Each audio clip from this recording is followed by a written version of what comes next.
Welcome back to the iAchilles channel, everyone.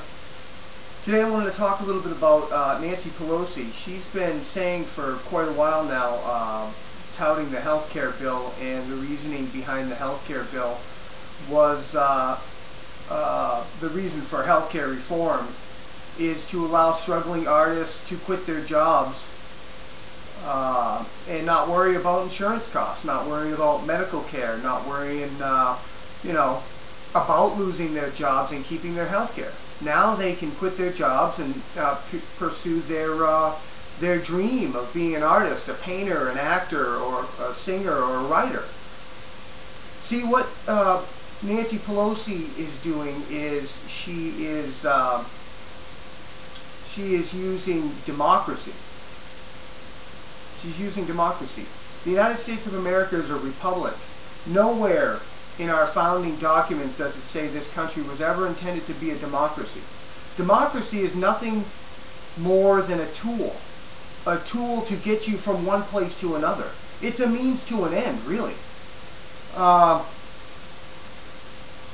democracy is always temporary in nature. It simply cannot exist as a permanent form of government. A democracy will continue to exist up until the time the voters discover they can vote themselves generous gifts from the public treasury. From that moment on, the majority always votes for the candidates who promise the most benefits from the public treasury. See, she's promising these people free health care. We'll take care of you. Pursue your dream, whether you're good or not. I mean, can you imagine if everybody in the country took her up on that? That would be incredible, wouldn't it? Hey, man, I've got some artistic talents. Maybe I should just quit my job and, can you imagine if everybody did that? It'd be anarchy. It's a means to an end is what it is. It's to gain power. See, the government is not supposed to, the reason why we're a republic is because we're governed under the rule of law. And our government is supposed to be within those laws as well, but we can all see through corruption that does no longer exist. We are living in a dictatorship is what it is, where the laws apply to the people, but it doesn't apply to Hollywood, and it doesn't apply to government.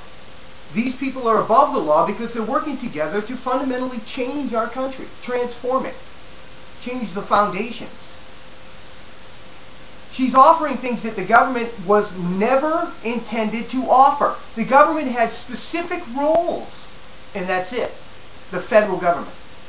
The defense of this country and its people is its primary goal, and that's it. Things like war and the oil deal in the Gulf. Yes, it's a private company that's pumping that oil, but it's the United States of America that owns the well.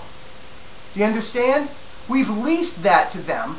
And the coastline of the United States of America is the federal government's responsibility to protect. And I'm sick and tired of hearing people say, oh, there's nothing he can do. He most certainly can. The Navy could be out there, when they find the oil, the big oil blobs, be out there sucking that out of the water. But they're not. They're not. He's telling you because the Coast Guard's there, he's fully engaged. The Coast Guard's always there. Always there. They don't need a presidential order to go in and do what they do. Never have they. So that's BS. We're living in a democracy and a dictatorship, where the government in Hollywood does not have to obey the laws. There's bribery, there's trickery, there's pushing bills through hook or crook. Backdoor deals, smoke-filled rooms, still today. Even after the promise of change. Do you understand? It's not changed. What's changing is America and our fundamentals in this country. That is what's changing. Everyone is shocked that the Joe Sestak deal is even being talked about.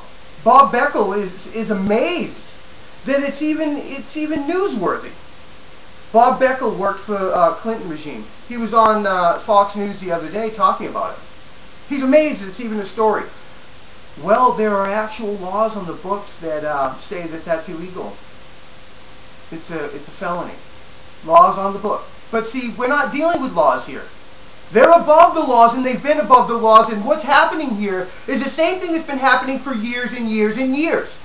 It starts out with a little corruption, and because it is accepted, it grows. And now our government is nothing but a corrupt entity. Everybody wants you to believe it's corporations, but it's not corporations. It is government. It is government taking money and bribes from corporations. The government has the ultimate say. If a corporation comes to you with a bribe, you arrest him right there on the spot. That's a criminal act. You're under arrest. But no, the corrupt politician pushes it through for them. Without the corrupt politician, the corporations have no power at all. We must purge our government of these people who are trying to fundamentally transform this country, and they're on the right and they're on the left. We need term limits to limit the amount of time that they can get in there to learn the system, to learn how to be corrupt and undermine the system. These people are above the law in a country of laws. Isn't that amazing? Does that not make your skin crawl? Because it does mine. Every time a Hollywood actor gets off for whatever, murder sometimes. Every time a politician gets away with felonies and continues to collect money from the people. That should make your skin crawl. It's time to take our country back from the corrupt. God bless America.